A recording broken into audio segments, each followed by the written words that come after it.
दोस्तों हज़रत उमर हज़रत हमज़ा की तरह अरब के जाने माने जंगजू थे। इस्लाम कबूल करने से पहले हज़रत उमर इस्लाम के बहुत बड़े दुश्मन थे। यहाँ तक कि आप अपने घर से तलवार लेकर निकले थे गलत मकसद से। लेकिन जब आप रसूल अल्लाह के घर जा रहे थे तो आपको रास्ते में किसी ने बताया कि आपके बहन और बहनोई ने भी इस्लाम कबूल कर लिया है। ये सुनकर आपने अपना रास्ता बदल लिया और आप अपनी बहन के घर पहुँचे, जहाँ पर आपको कुरान के पढ़ने की आवाज़ सुनाई दी।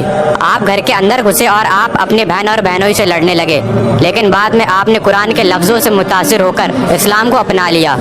अल्लाह की कुदरत देखिए, जो उमर अभी तलवार लेकर निकले थे अब वो साहबी रसूल बन गए हैं। हजरत उमर इस्लाम कबूल करने के बाद हर एक मुनाफिक और काफिर के घर पर गए और गेट खटखटाया। जैसे ही सुनना होता था कि उमर आया है वैसी रूह निकल जाती थी, सन्नाटा सा फैल जाता था। आप कहते थे कि मैंने इस्लाम कबूल कर लिया है, आओ और तुम भी मेरे साथ शामिल हो जाओ। यहाँ तक कि आपने ऐलान करवाया कि अगर किसी को अपनी बीवी को बेवा कराना हो, बच्चों को यतीम करवाना हो, वो उमर के मुकाबले में आए। किसी में भी इतनी हिम्मत ना थी कि वो आपका सामना करता। हजरत उमर के इस्लाम कबूल करने से पहले मुसलमान छुपकर नमाज पढ़ा करते थे, लेकिन हजरत उमर के इस्लाम कबूल करने के बाद मुसलमानों ने बेखौफ होकर नमाज पढ़ना शुरू कर दिया। रसूल अल्लाह सल्लल्लाहु अलैहि वसल्लम ने हजरत उमर को फारूक के लक़ब से नवाजा था, जिसका मतलब है सच को झूठ से अलग करने वाला।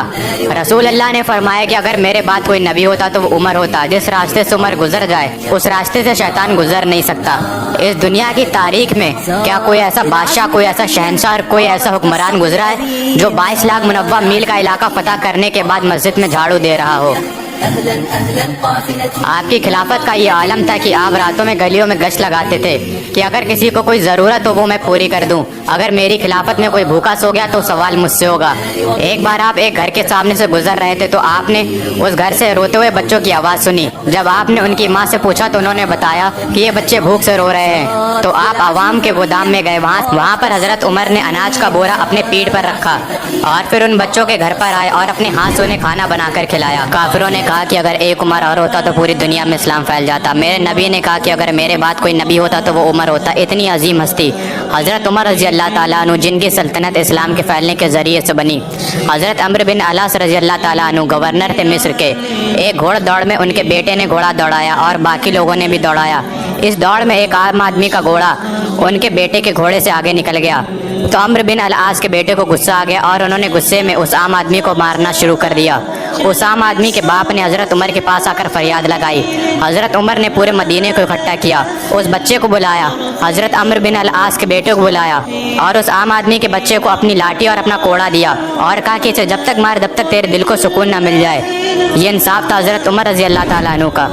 हज़रत उमर की खिलाफत के दौर में मुसलमानों को यमन से माने गनीमत में कपड़े मिले थे और जब हज़रत उमर खुतबा देने के लिए मस्जिद में आए तो हज़रत सलमान फारसी रज़ी अल्लाह ताला अन्हु खड़े हुए और कहने लगे कि जो हमें माले गनीमत में कपड़े मिले थे उससे किसी भी मुसलमान का कुर्ता नहीं बना है और आप तो वैसे भी इतने लंबे हैं तो आपका कुर्ता कैसे बन गया? तो हज़रत उमर ने अपने बेटे हज़रत अब्दुल्ला बिन उमर रज़ी अल्लाह ताला अन्हु को खड़ा किया और उन्होंने बताया कि मेरे पास इतना कपड़ा नहीं था कि जिससे मेरा भी कुर्ता बने और अब्बा का भी कुर्ता बने, इसलिए मैंने अपने हिस्से का कपड़ा अपने अब्बा को दे दिया। ये थी उस वक्त की खिलाफत।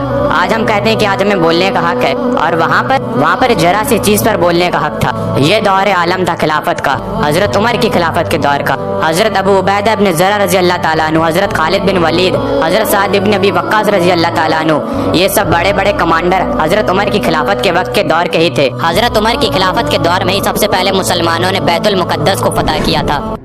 जब पहली बार मुसलमानों ने बैतुल मुक़द्दस का मुहासरा किया तो पता चला कि शहर में हमला करने का कोई भी रास्ता नहीं है। इसके बाद यरूशलेम के कुछ बड़े उलमा ऊपर मीनार पर आए और कहने लगे कि ऐ मुसलमानों, अगर क़यामत तक भी तुम यहाँ खड़े रहोगे तब भी ये शहर फतह नहीं कर पाओगे, लेकिन हाँ, एक दरवेश बादशाह के यहाँ तो शहर फतह होना है।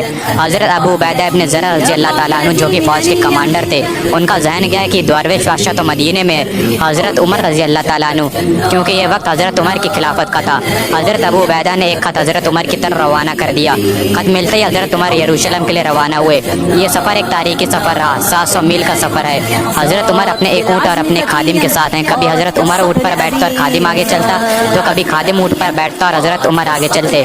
जब हज़रत उमर यरूशलेम पहुँचे तो खादिम ऊँट पर बैठा हुआ था और हज़रत उमर ऊँट के आगे चल रहे थे और हज़रत उमर के कपड़े भी काफ़ी ज़्यादा फटे हुए थे।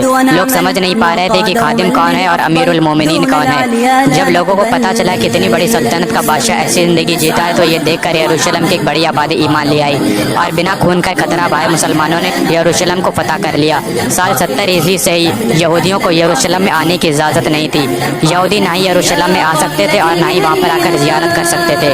लेकिन जब हज़रत उमर ने फतह किया यरूशलेम को तो उन्होंने यहूदियों के बारे में भी सोचा। उन्हें यरूशलेम में आने की और वहाँ पर ज़ियारत करने की इजाज़त मिल गई। ये शान थी मेरे नबी के गुलामों की। जब मेरे नबी के गुलामों की शान है तो फिर मेरे नबी की क्या शान होगी। हज़रत उमर की खिलाफत के दौर में जो ससानी सल्तनत थी, फारिस की सल्तनत, वो सिर्फ 10 सालों में ख़त्म हो गई। हरमुजान जो कि इस सल्तनत का एक जनरल था, उसे हज़रत उमर के सामने पेश किया गया। हज़रत उमर ने फरमाया कि वाजिबुल कत्ल है, इसका सर इसके तन से जुदा कर दो।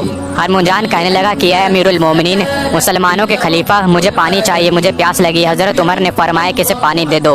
हरमुजान ने कहा कि ऐ अमीरुल मोमिनीन, अब आप जमानत दीजिए कि जब तक मैं ये पानी ना पी लूँ तब तक आप मुझे कत्ल करने का हुक्म नहीं देंगे। हज़रत उमर ने फरमाया ठीक है, तुम पानी पियो, तुम्हें कोई भी नुकसान नहीं पहुंचाएगा। उसने वो पानी का बर्तन फेंक दिया और कहने लगा कि ऐ अमीरुल मोमिनीन, आपने मुझे ज़मानत दी थी कि जब तक मैं ये पानी ना पी लूँ तब तक आप मुझे कत्ल नहीं करेंगे। इस तरह से उसने अपनी जान बचा ली। फिर उसने अबू लुलु फिहोस को चुना हज़रत उमर का कत्ल करने के लिए। अबू लुलु फिहोस जो कि हज़रत मुगीरा का गुलाम था, उसे हरमुजान ने इस काम के लिए तैयार किया। और जब हज़रत उमर मस्जिद में इमामत फरमा रहे थे तब उसने पीछे से आकर हज़रत उमर पर 5 से 6 खंजर से वार किए और हज़रत उमर को शहीद कर दिया।